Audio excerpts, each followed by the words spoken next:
இன்னைக்கு ஒரு evening vlog பார்க்கலாம். பாப்பாங்கள தூங்க வச்சுட்டு ஒரு 3 மணிக்கு மேல தான் கிளீனிங் வேலைலாம் இப்பலாம் ஸ்டார்ட் பண்றது. ஏன்னா, அவங்க முழிச்சிருந்தாவே நான் டாய்ஸ்லாம் எடுத்து வைக்க, அவங்க மறுபடியும் அத கொட்டி வைக்க. அப்படியே தான் போகுமா, அதனால எடுத்து விளையாட கூட மாட்டாங்க. சும்மா கொட்டி வச்சுட்டு அத பார்த்துக்கிட்டே உட்காந்துக்கிட்டு இருப்பாய்ங்க. கடுப்பா இருக்கும்.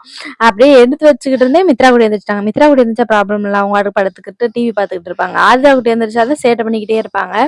அப்படியே பாயெல்லாம் எடுத்து வச்சுட்டு இப்பதான் மழை பெஞ்சுட்டே இருக்கறனால பாய் விரிச்சு விட்டுறது கொஞ்சம் கூலிங்காவே இருக்கா தர, அதனால அப்படியே கோலம் போட வெளியே வந்தாச்சு. பெருசா இப்போ தரையில கோலம் போடுறதே இல்லை, ஏன்னா மழை பெஞ்சுக்கிட்டே இருக்கா. அதனால குட்டி அந்த படியில மட்டும் இப்போ கொஞ்ச நாளா போட்டுருக்கு, நல்லா இருக்க மாதிரி இருக்கா. அதனால இப்போ அதெல்லாம் போட்டுக்கிட்டு இருக்கேன். அப்படியே குட்டியா ஒரு கோலம் மட்டும் போட்டு அப்படியே கிச்சன் போயாச்சு. நான் நேற்று சண்டே அப்படின்றதுனால மீன் குழம்பு வச்சோமா, அதை வச்சு இன்னைக்கு ஓட்டியாச்சு. பெருசா எதுவுமே சமைக்கல, வேலையும் ஈஸியாவே இருந்துச்சு. அதனால பெருசா கிச்சன்ல எதுவும் வேலை இல்லை, லைட்டா மட்டும் கிளீன் பண்ணிவிட்டு கொஞ்சமா பாத்திரம் இருந்துச்சு, அதை மட்டும் விளக்கிட்டு இருந்தேன்.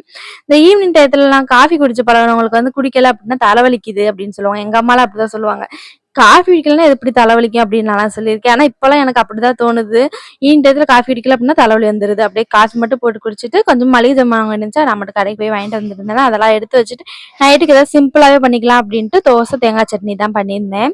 புதுசா ஒரு படம் ஒன்று ஏற்றிருந்தேன்னா அதை பார்க்கலாம் கொஞ்சம் சீக்கிரமாவே சாப்பிட்டு. ஏன்னா எப்பயுமே 10 மணிக்கு மேல போட்டுவிட்டா 12 மணி ஆயிடுது முடியவே. அதனால ஒரு 8 மணியே சாப்பிட்டு 8:30 படம் போட்டு பார்த்தாச்சு. Okay, bye. மறக்காம சேனலை சப்ஸ்கிரைப் பண்ணிக்கோங்க.